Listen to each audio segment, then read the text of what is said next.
This podcast is sponsored by nobody.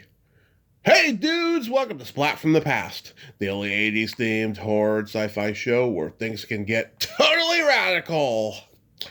Now today I will be welcoming the nephew of the legendary character actor Robert Shaw, Christopher Shaw Myers.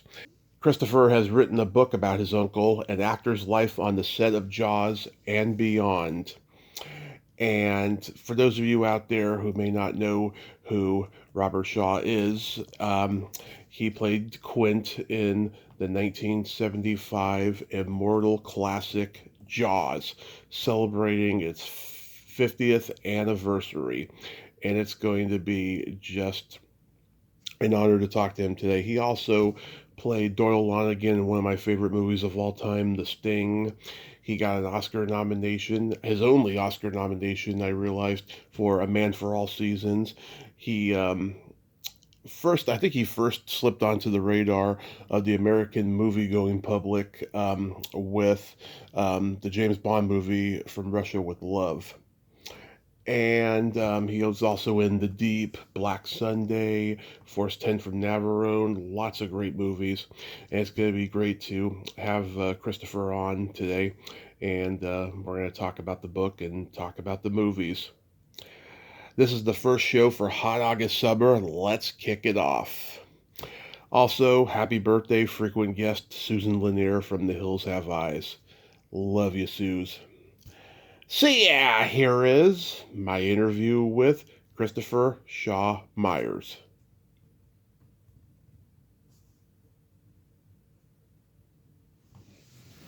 Hey, Chris, welcome to the show, sir. How are you today? Very good, Tommy. How about yourself? How are you doing? I am fabulous. I can't tell you what a great thrill this is. Thank you so much for coming on today. Oh, my pleasure. My pleasure. How many podcasts have you done? 2,404 as of today. It's quite a number. Yeah. You're living the life. Yes, I am living the life. So, getting into Robert Shaw, an actor's life on the set of Jaws and beyond, you, of course, are a writer and you are his nephew. What made you want to write a book about your uncle, Robert Shaw? Well, I didn't begin with the goal of writing a book about Robert Shaw. Tommy, when I was growing up, Mm-hmm. so Robert Shaw is my uncle. He's my mother's older brother. Mm-hmm. And he and my mother were just absolutely best friends in life from an early age and all through their lives. But, when you live with someone like that, especially when you grow up with them, Right. and Robert was an actor, literally before I was born. Right. But he wasn't, a household name until just before he died. Right. Really. He'd been in the James Bond movie From Russia with Love earlier and an Oscar nomination for A Man for All Seasons. But until Jaws came out, he wasn't sort of, known by everybody. So I never thought of him as anything, really special. He was just my uncle. He was a really cool guy. He was hilarious and told, just fabulous stories every time I saw him. Yeah. But everybody's got an uncle like that, right? Oh, yeah. So, I didn't think much of it, and I didn't think of writing a story about him until a few years ago when my mother, his sister, was in her 80s, and she and Robert and the other, there were 5 children in total in Robert Shaw's childhood. He was the oldest of 5. And they were all just laugh out loud funny, all 5 of them. Yeah. Robert being the famous one, right? So you see him and hear him. But a few years ago, I said to my mother, I think you've had an interesting life. I'd like to document it. And at first she said no. But then I said, look, in addition to growing up with Robert Shaw and knowing him better than anybody and having been on the set of Jaws, you had a pretty interesting life too. You went to South Africa to fight apartheid. You met Nelson Mandela there. You talked to him about, how to, what the government or not the government, the Mandela's party should do to try to overcome apartheid. Came to the United States, worked full time, raised 7 children, and then after 30 years, she sued her employer when she discovered they were paying the men more than the women. Right. Wow. So the Shaw family was an interesting family, and of course Robert being the best known, I talked to her a lot about him. But my book is about Robert Shaw. There's a lot about being on the set of Jaws, but it's also a family memoir because, in my mind, you cannot understand someone without understanding the parents and the siblings and, where that person came from. And Robert had an extraordinary personality, and I've just tried to lay out, what created that personality. So you were around by the time when he was still around? I was confused. Oh, yeah. No, so he died when I was 21 years old. Oh, okay. Yeah. So all my memories of him are as a child or a teenager. I tell you what, my mother is one of those British women with a stiff upper lip, Mm-hmm. and I've only seen her cry once in her entire life, and it was when she called to tell me that Robert had passed away. Wow. Yeah. They were about as close as any brother and sister could be. Wow, that's amazing. So, did you have to get approval from the rest of the family before writing? I did not. Okay. I did not, and I didn't seek it. This is just a very personal story. It's my story. Mm-hmm. Mostly what my mother told me, quite a bit about what my grandmother told me also. That would be Robert's mother. And then my own recollections. In any event, that's how it came about. Were you surprised at anything you learned about him?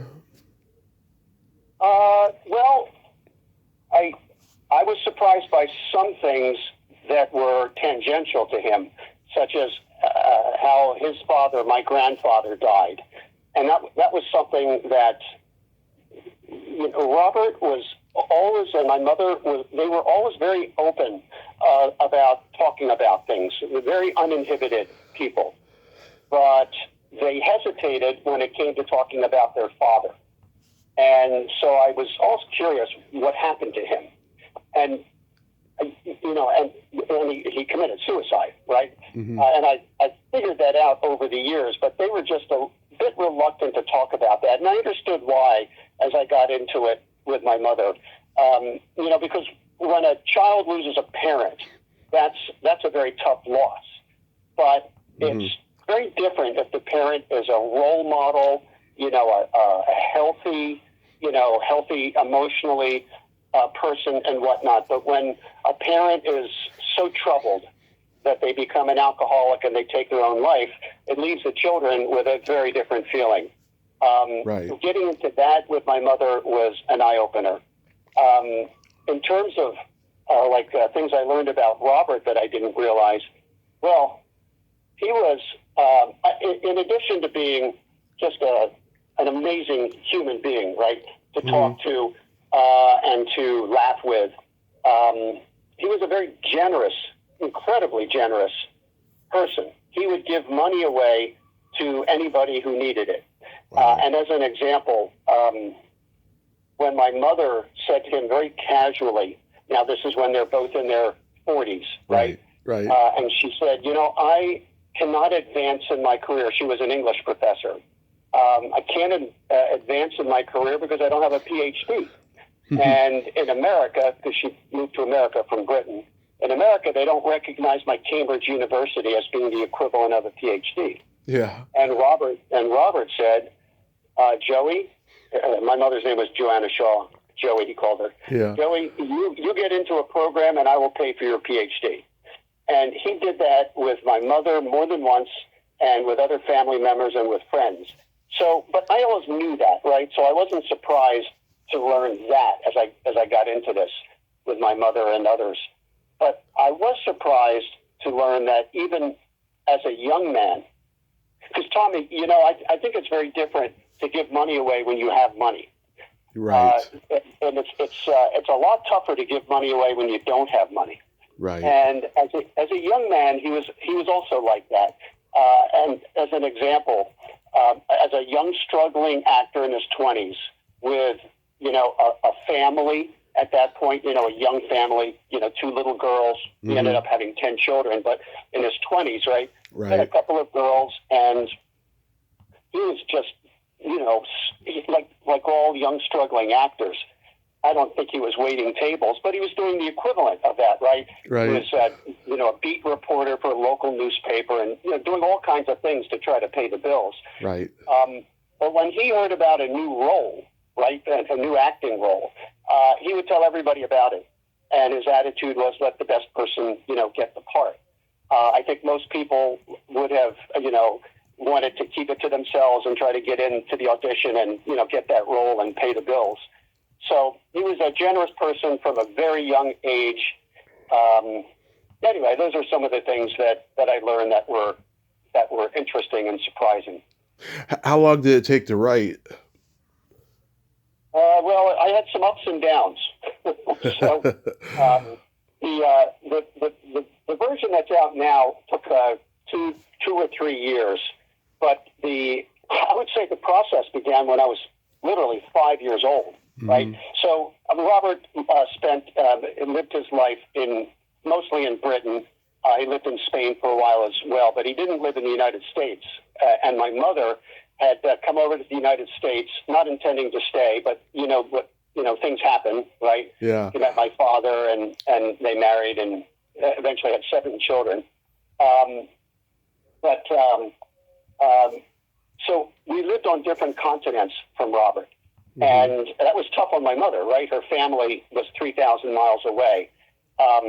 But as Robert became more and more successful as an actor and a playwright, he started coming to the United States more and more often, and usually to New York City, right? That's where Broadway is. Movie premieres are shown there. If a film executive wants to meet somebody from Europe, they typically meet in New York City. Right. So at the age of about 5, whenever Robert was in town, which was, 2-3 times a year, my mother would grab me because I was the oldest of her children. And we'd go up, take the train up to New York City together. So every year, multiple times a year, I was sitting in hotel rooms or lobbies or restaurants and just listening to those two talk. And there were other people that came and went. Harold Pinter, the British playwright, Robert did quite a bit of work with him, was often there. So I had the privilege of just, sort of became part of my DNA, all these stories that I was hearing. And so, to answer your question, when did I start writing, working on this book? It began when I was about 5 years old, listening to these stories. Yeah. Yeah. But, seriously, it started in terms of putting it down, I was going to say on pen and paper, but today, of course, it's, on the laptop, about 5 years ago or so. Nice. Now, this is the 50th anniversary of Jaws, which is wild considering the impact the movie has had on its culture for the last 50 years. I can imagine you saw it in the theater, the drive-in, when it first came out. Actually, I didn't. Really? I was one of the first people on this planet to see Jaws, and I saw it before it hit the theaters. Oh. So, yeah, exactly. And so my first viewing of Jaws was, ironically, not in a theater, not in a drive-in. About 2 weeks before it came out, Robert called us up and said, hey, I've got a couple of tickets to a private screening in downtown Philadelphia. That's where I grew up. And it was for theater managers in Philadelphia who were deciding whether or not to show it that summer.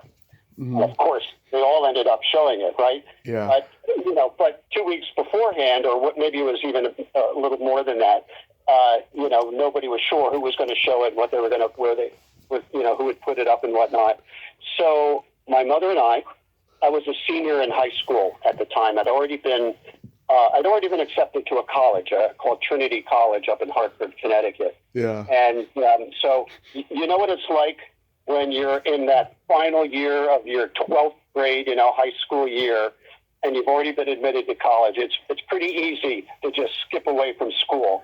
So she picked me up on the way downtown, and by the way, this is a funny story. Mm-hmm. As we drove down, and I just made my decision and accepted Trinity. She said to me, well, why did you accept Trinity? You had other choices. I thought you had better choices.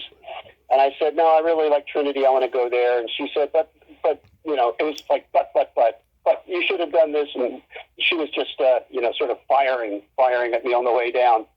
And finally, she stopped, she stopped, asking why I had chosen Trinity College. Yeah. So we get to this theater and park, and instead of going into the main theater, we go upstairs to a small room, and there were about a dozen or so men, all men, by the way. Mm-hmm. I don't know if theater owners today may be a mixture of men and women. I don't know, but they were all men back then, all in suits and ties, right? Right. Again, sort of the way things were back in that era.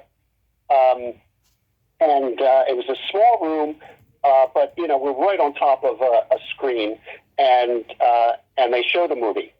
And so before any word of mouth, before any critics had talked about it, reviewers or anybody like that,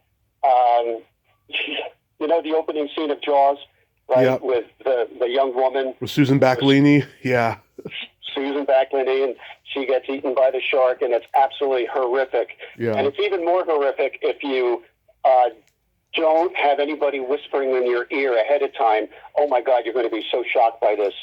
And of course, I'd read the novel, right? It was a best year before, yeah. And I knew my uncle was going to be in it, so I'd read the novel. But it's one thing to read that novel and another thing to see what Steven Spielberg did with it.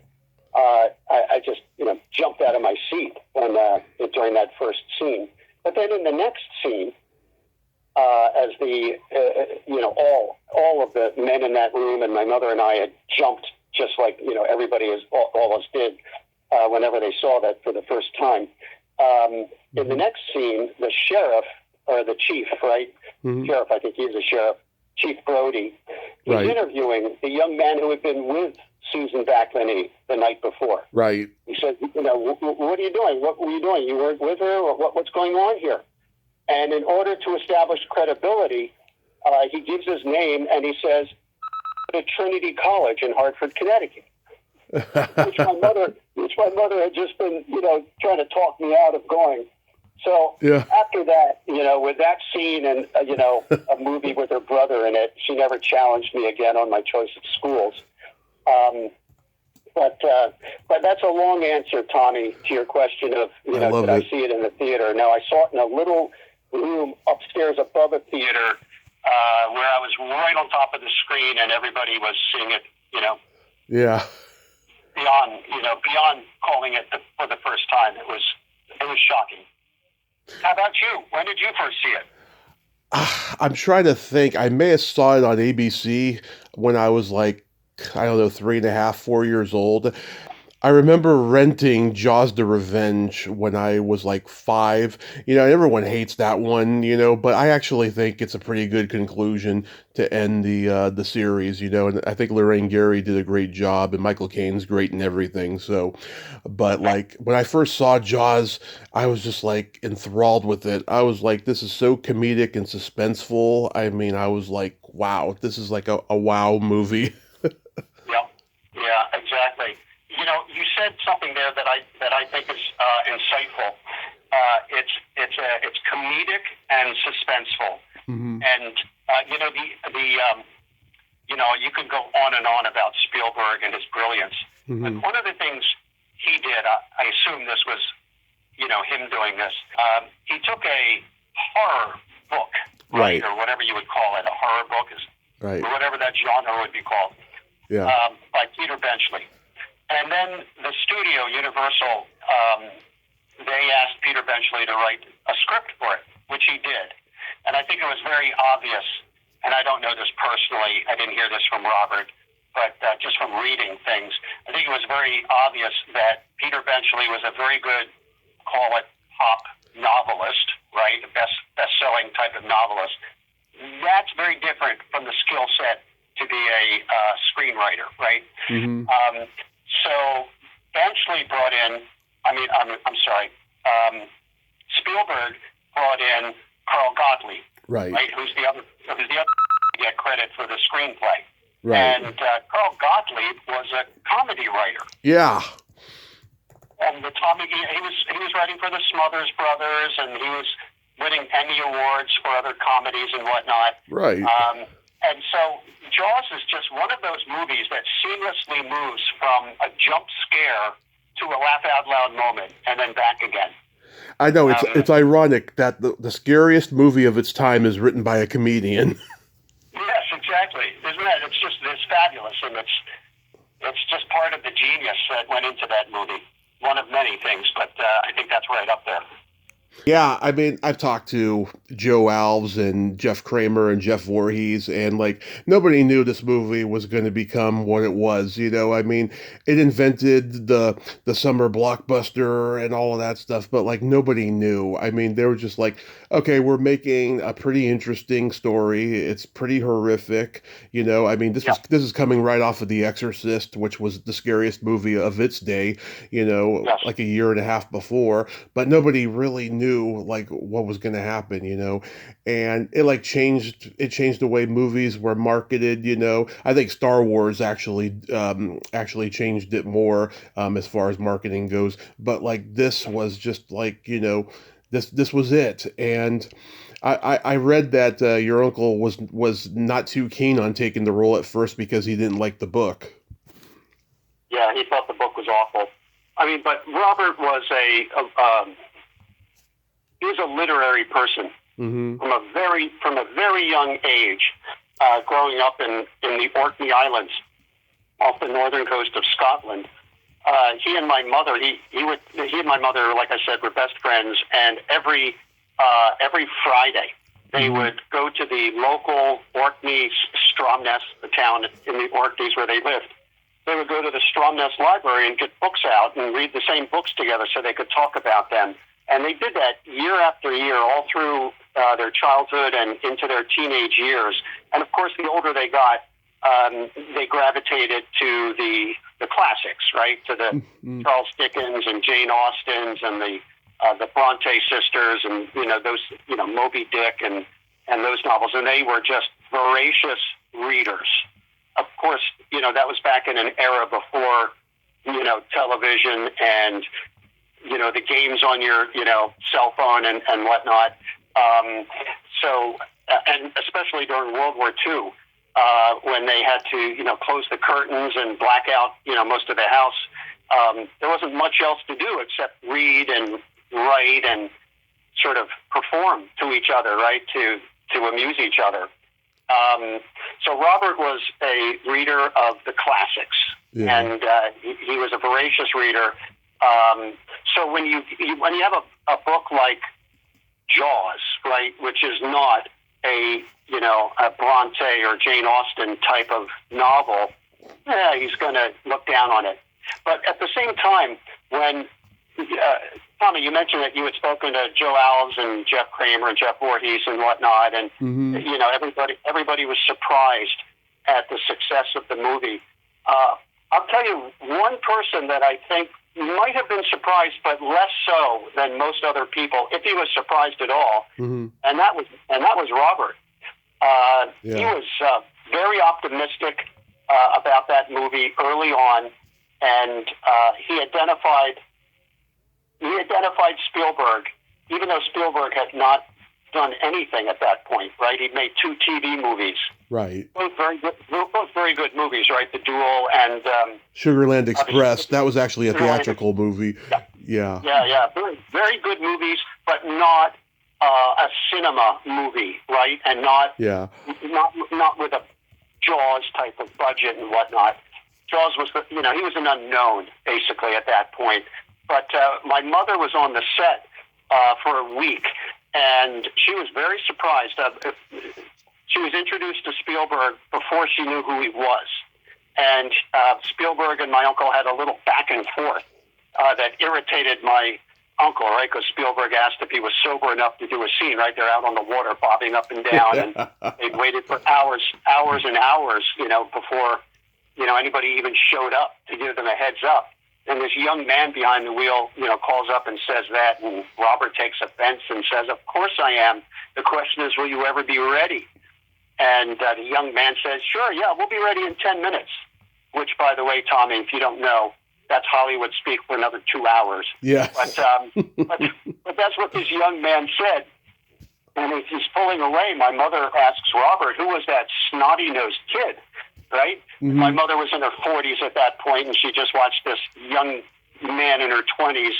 And, there's somebody in their 40s, or, I'm in my 60s now, a 20-year-old seems like a kid, right? So she didn't mean anything by it. But Robert said, "Joey, that snotty-nosed kid is a genius. That's Steven Spielberg. Just wait and see what he does with this film."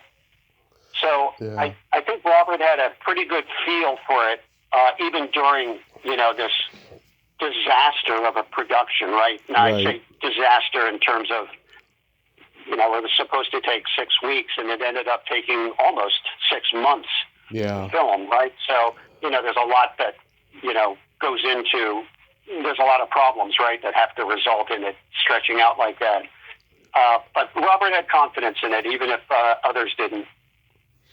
Yeah, when I was watching the movie the other night, I thought to myself, God, he from the moment he appears in the town hall meeting, he commands the screen. And once they get to the boat in the last 40 minutes of the movie, he provides a real old man in the sea feel to the movie when he's delivering that haunting monologue, after they're doing the Scar comparisons. It's just, oh my God, it's just poetic, what he provided to this movie. And I just love, I could see why guys like this movie so much. It has a real like Western approach to it, in that, they're these guys, they're gonna, it's them versus the shark. They're gonna go out there, they got the weapons and everything, it's like, bring it on. Yep. Yeah, it's kind of like a Western in that, yeah, exactly. Daunting odds that they have to somehow overcome. That's right. And the Indianapolis speech that you just referenced, I think for me, that's the highlight of the movie, and it's nothing else that elevates the movie into a different realm from, other good movies. Right. Did he ever resolve his feud with Richard Dreyfuss? Okay, so my mother and my grandmother were on the set for a week, mm-hmm. and they had, more than one lunch and dinner with Robert and Richard Dreyfuss. So your question, did they ever resolve their dispute? I don't think they ever had one. I think that's a myth. That's just a myth. That's grown up. My mother's take on it was, from the moment she was introduced to Dreyfuss by Robert, mm-hmm. She could see immediately that he liked him a lot and had a lot of respect for him, both as a person and as an actor. So, but here's the caveat. Mm-hmm. He met him when they were not in costume, right? So whenever she was together with Robert and Dreyfuss, it was, back in Edgartown, back on land, right? Mm-hmm. As soon as Robert put on his Quint outfit and I was going to say Hooper, and Dreyfuss put on his Hooper costume or outfit or whatever it was, then they got into character and they started, needling each other. Mm-hmm. So for anybody who was part of the production or, was an observer on the set, they would have seen those two butting heads. But if they had then, come back and, let them get out of costume and back into their civilian clothes or whatever you want to call it, they would have seen good friends getting along very well. So I think that's a myth, and I think it came about because of how they treated each other once they got into costume. Even if the cameras were not rolling, they stayed in character. I see. Do you have any favorite lines of his in this movie? He had a lot of them, didn't he? My favorite is, "Here's to swimming with bow-legged women." Yeah, exactly. I know. That's a great one.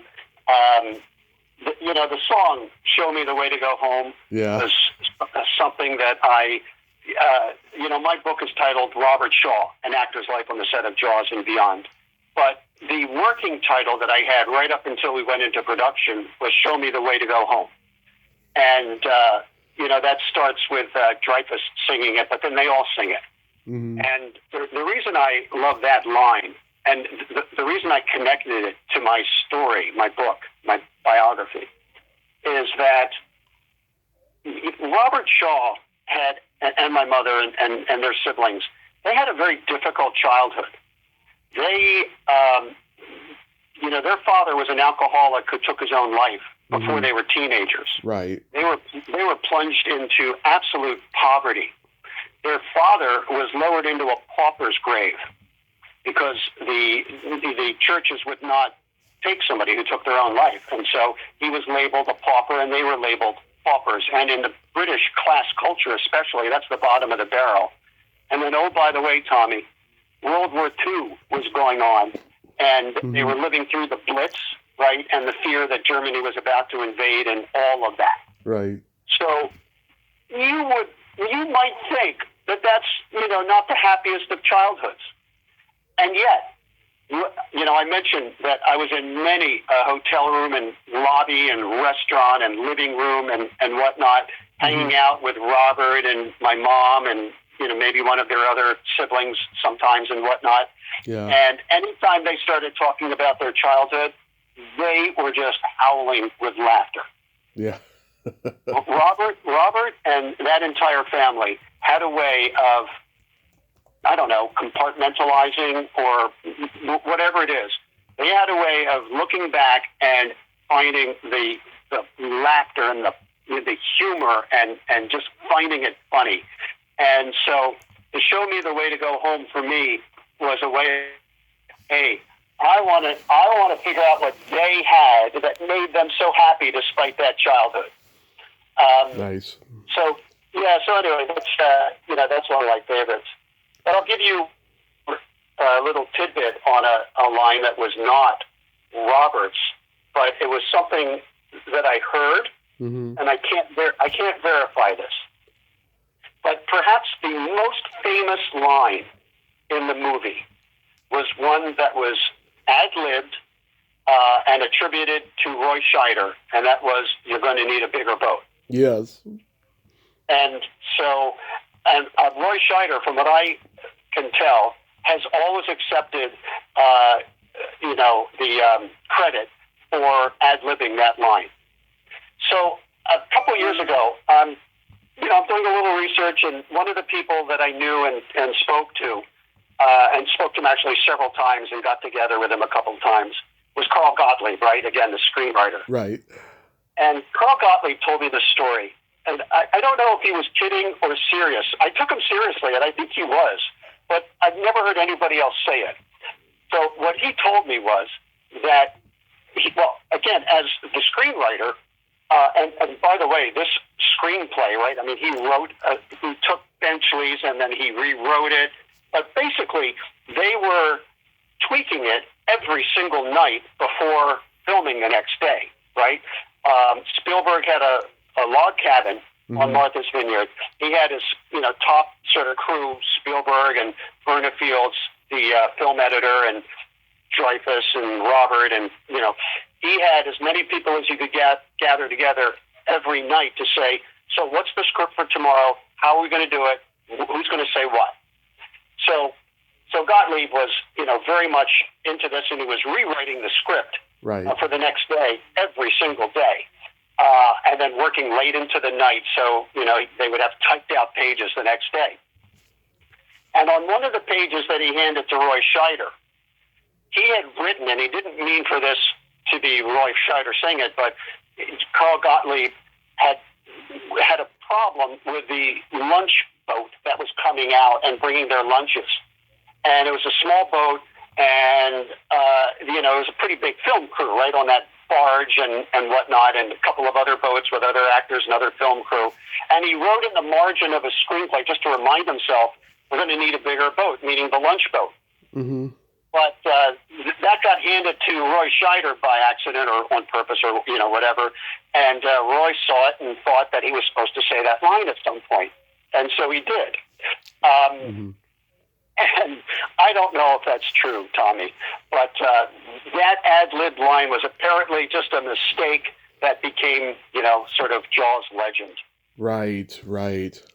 I'm curious, he was also a writer. He wrote The Man in the Glass Booth. Like, what got him into writing? That's a great question. Robert was a prolific writer. Right. He wrote 5 novels and 3 plays. And almost every actor that I know, if they've written anything, and they usually do, right? And it's almost always a memoir, right? Robert never wrote his memoir. He died when he was 51. Maybe he would have written it later in life. Right. But he wrote 5 novels and 3 plays, all works of fiction, including, like you said, The Man in the Glass Booth, which was made into a movie. But as a play, it ran on Broadway for a year, and Robert was nominated for a Tony Award for writing. Never acted in it, at least not on Broadway. But what got him into writing was kind of interesting because it goes right to his personality. He went to the Royal Academy of Dramatic Art, right? That's the prestigious acting school in London.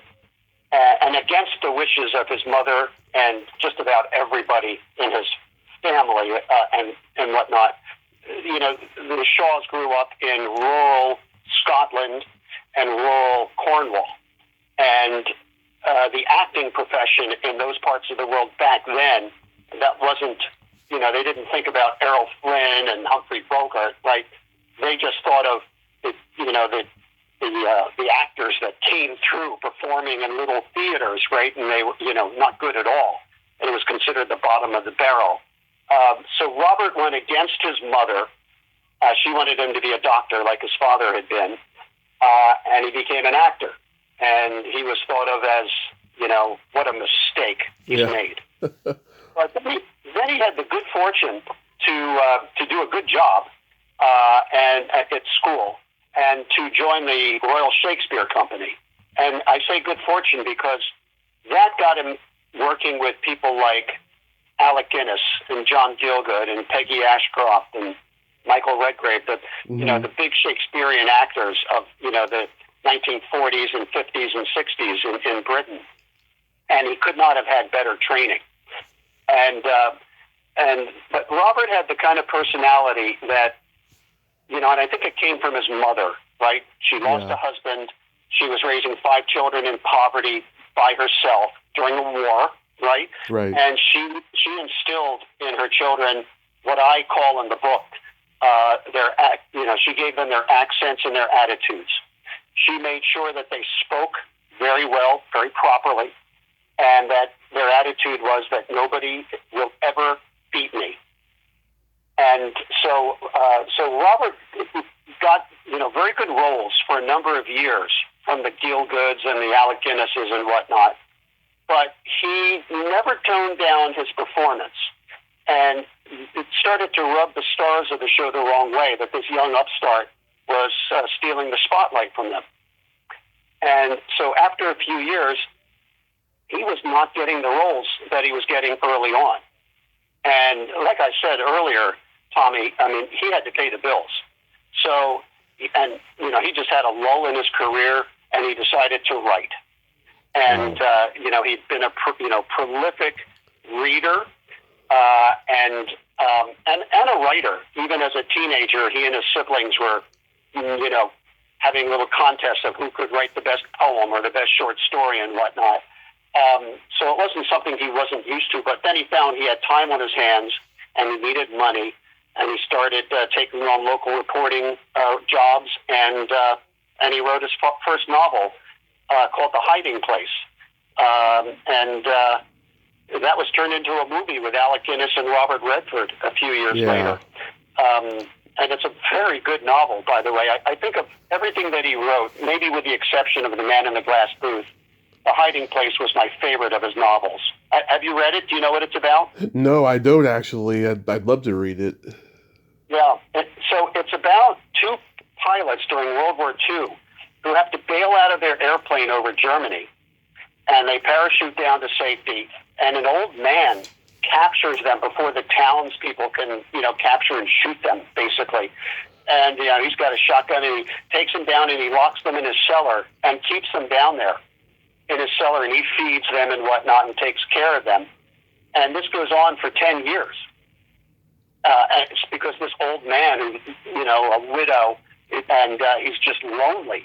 And here are these two people that fall, literally fall into his life. And so it's basically a study of what we now call the Stockholm Syndrome. Right.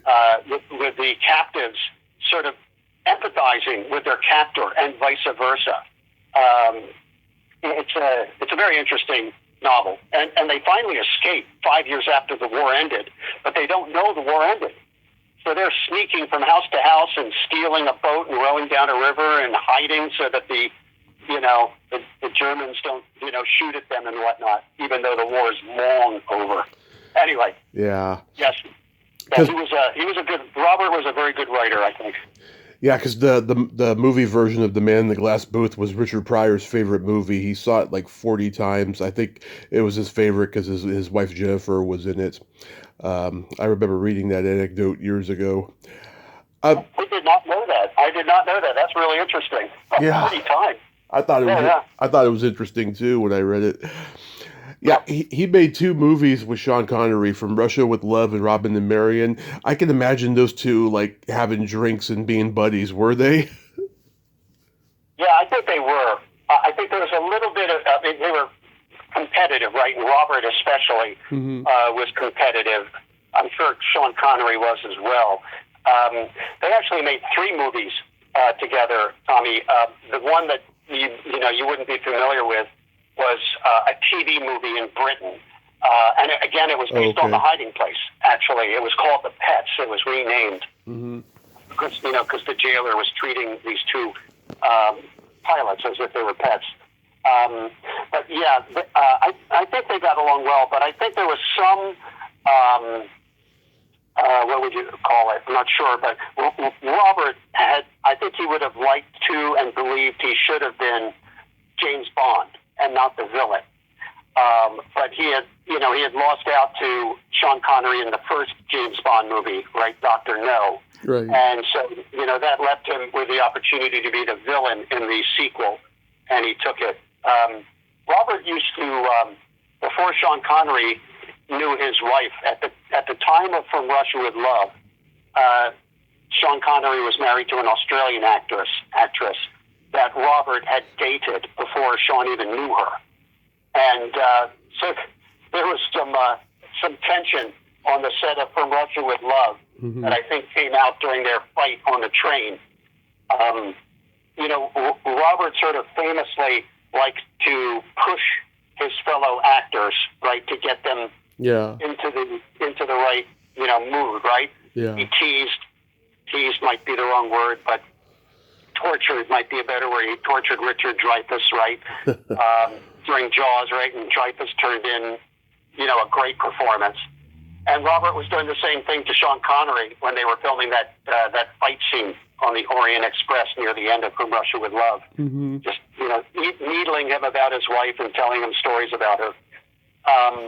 But yeah, I think they got along well. And I didn't like Robin and Marion as much as I liked From Russia with Love. But seeing the two of them with Audrey Hepburn was a treat. Oh, yeah. Love it. Yeah, I mean, The Sting is one of my favorite movies of all time, and I was shocked to find out that, A Man for All Seasons was the only Oscar nomination he got, but I think he should have got nominated for The Sting. I have to commend him on that American accent and just that gangster, like, coolness about him, that's so sinister and so awesome. I love it. Yeah, I agree. I love The Sting, and that was a big role for him, and it was sort of his breakthrough into the American cinema. He had made American movies before, but not big ones.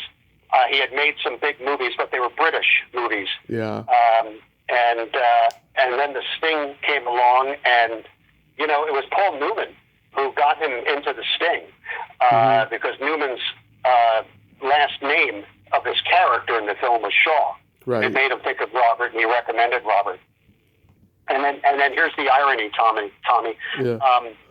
The producers of The Sting were David Brown, do I have the names right? And Richard Zanuck, Brown and Zanuck. And so lo and behold, 2 years after The Sting, when the same two producers are making a little movie called Jaws, right? Mm-hmm. They told Spielberg that they already had someone for the role of Quint. And so inadvertently, Paul Newman is the reason Robert became, Quint, because we all know him now. Yeah. No, it's pretty interesting. Black Sunday, I think, is a very underrated movie. Do you like that movie? Oh, yeah. I think I saw that one in a drive-in the first time. And seeing that blimp over the Super Bowl stadium was shocking when you're in a drive-in. Yeah. That was one of his better movies after Jaws, I think, yeah.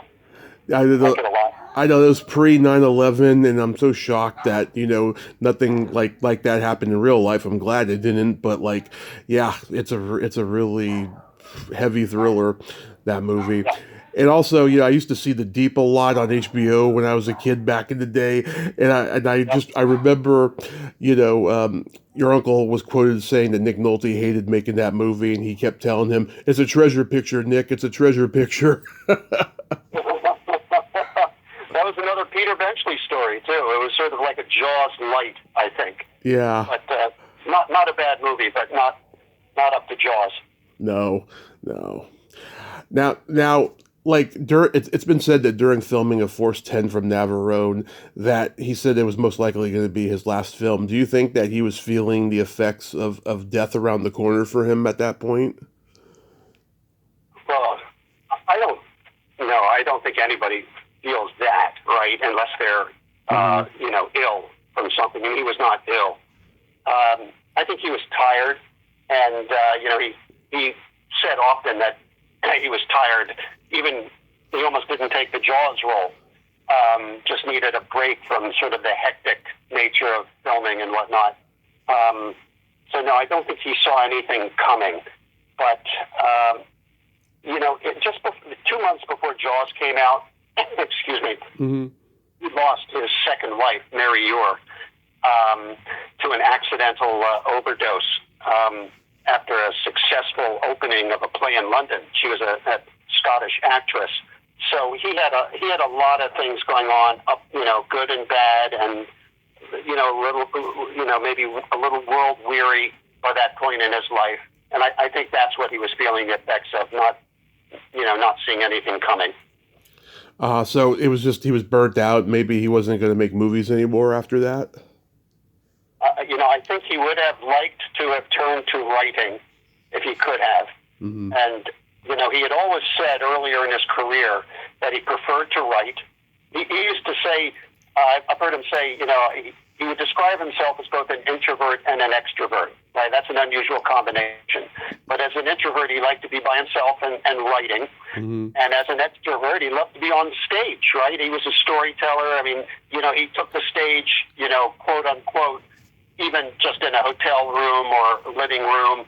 If he started telling a story, it was like the Indianapolis speech. Mm-hmm. If you look at the Indianapolis speech in Jaws and you look at the expression on the faces of Richard Dreyfuss and Roy Scheider, they're just sort of like, oh my God, this guy is interesting. And I'm sure they were acting, but I have a feeling, it was also partly how they were feeling. But I saw that same expression on the faces of people whenever he started, telling a story. Everybody there was something about the way he talked, the energy and the passion that he had in telling a story, the humor and the intelligence behind it. And so he just captured people's attention when he started to write. I forget why I started to tell that story, Tommy. It was something you said, but I lost my train of thought. Oh, about whether or not he wanted to retire from acting after Force 10. Yeah, exactly. Thank you. So he always said he preferred writing to acting, but because he just thought it was a more challenging, higher higher form of art, right? To create something as opposed to speak someone else's lines. But it never paid the bills. Right. And, maybe after Jaws, when he was being paid a lot of money to make films, maybe that would have afforded him, greater opportunity. But I'll tell you something else he said, and that is that you can get used to being rich as easily as you can get used to being poor, right? Whatever money you have, you tend to spend it. So even when he started making more money, he was spending it as fast as he made it. His children all went to, top-notch schools, and he liked to buy Rolls Royces when he had some extra money, and he liked to, enjoy. And like I said, he used to give money away to whomever needed it. Right. So I don't know if he could have, gotten back into writing, post Jaws, but I think he would have liked to for sure. Have you gotten pretty good feedback from the book? The family liked it and all? Well, I'll tell you what my mother said, right? She's the source of, most of the information in the book came from her, either directly or indirectly, right? Either directly telling me a story or, my saying to her, hey, do you remember what you and Robert used to talk about? Tell me that again, right? And she would remind me and she took me down rabbit holes, right, of information and other stories connected to them. But so she was the primary source of the material in the book. And I asked her recently if she'd read it and, if she liked it. And she said, yes, I've read it, but I'm going to withhold judgment on it until I see if it's a success or not. Yeah. So that's from her. The other I've gotten nothing but good feedback from other family members. That's good. The feedback from the public, right, when I look at reviews and whatnot, is mostly good, but some people, Tommy, if I didn't say this early on, my book is not your typical biography. Right. And, if you pick up a book, about, some celebrity or somebody, and typically you are thinking that you're going to get everything there is to know about them. Mm-hmm. Who was their third grade teacher? Who was their high school best friend? What happened on every single movie or whatever? And that's not what this book is. So some people are disappointed that it, doesn't just focus on Robert and give every detail that they wanted. There's a lot of information. Obviously, there's tons of information about Robert and about Jaws. But all of it is anecdotal, and all of it is from the perspective of what, the people that I knew who were on the set told me. Mm-hmm. So that's not every detail about the making of Jaws either. This is not that. And there's a lot of information in the book about his parents and his siblings and what they did with their lives. And so, that's the good news and the bad news. I think, the good news is that Robert came from an extraordinary family, and the other people, they're very strong women in his family, especially his mother and his sisters. And their lives are interesting. But even maybe more relevant is that without understanding the Shaw family, to understand Robert Shaw. Right. And so, this book is, I'll tell you something else that people thought about Robert Shaw. Mm-hmm. They tended to either love him or hate him. Right. And that was another thing that surprised me, because I just assumed everybody loved him. Yeah. Because I did, and everybody in my immediate family did. And I just thought the world would think the same way, right? That's a natural thing for a kid to think. Mm-hmm. And then as I got into this with my mother, I learned, a lot of people were really turned off by him. He had a very big personality, and that can be tough to deal with. Mm-hmm. He was very competitive. If you got into a ping pong game with him, he was going to try to beat you, and it was going to be bloody, right? Yeah. That's not everybody's cup. To give you a British expression. Not everybody's cup of tea. Yeah. But the people who loved him, I think, were the people that were very confident, had big personalities of their own, and enjoyed it and gave it right back to him, and which he loved, right? He loved somebody who would, not be intimidated by him and would come right back at him. with their own thoughts and whatnot. And those are people like I said, Richard Dreyfuss was one of them. And I think Spielberg, I know Spielberg was one of them as well, Connery, and, many, many others. But, my goal in writing the book the way I wrote it, with a lot of information on Robert and Jaws, a lot of information on other members of his family, that by the end of it, you would feel like you knew the man personally. And you might like him, and you might not. He had a brash personality that bordered on arrogance. But he was also generous and witty and funny and a storyteller. So, could go either way. But, my prediction is that you'll feel one of those two things. You'll either really like him a lot or not at all. Yeah. So, lastly, have you been invited to do any Jaws 50th screenings or anything like that? Yeah, I have, actually. I was on Martha's Vineyard a few weeks ago for the 50th anniversary, right? So met a lot of people there, and, it's really fun. I think I'm trying to think of the right word, because, anybody who's going to travel to Martha's Vineyard for a 50th anniversary, I mean, those are Jaws fanatics, right? And, so they're really into it. And Tommy, I've probably signed, 200 or more books over the last few weeks, right, at, in Martha's Vineyard and at other things. One of my local libraries a couple of weeks ago showed Jaws, and they asked me to talk, and I was in front of 350 people, right, giving them, some of the same things that, you and I have just talked about. It's been a blast, I must say. In the long run, I think, there's a lot in the book about the movie Jaws, but I think the bigger part of the book is going to be getting to know Robert and his family and coming to understand somebody that I think he was extraordinary. And I think the Quint role sort of brought that out and made people realize what others, had known all along. Right. Well, I think that's just so wonderful that you're keeping your uncle's legacy alive and that you got this book out. And I thank you so much, Chris, for coming on today. By the way, you sound just like him. I mean, it's uncanny.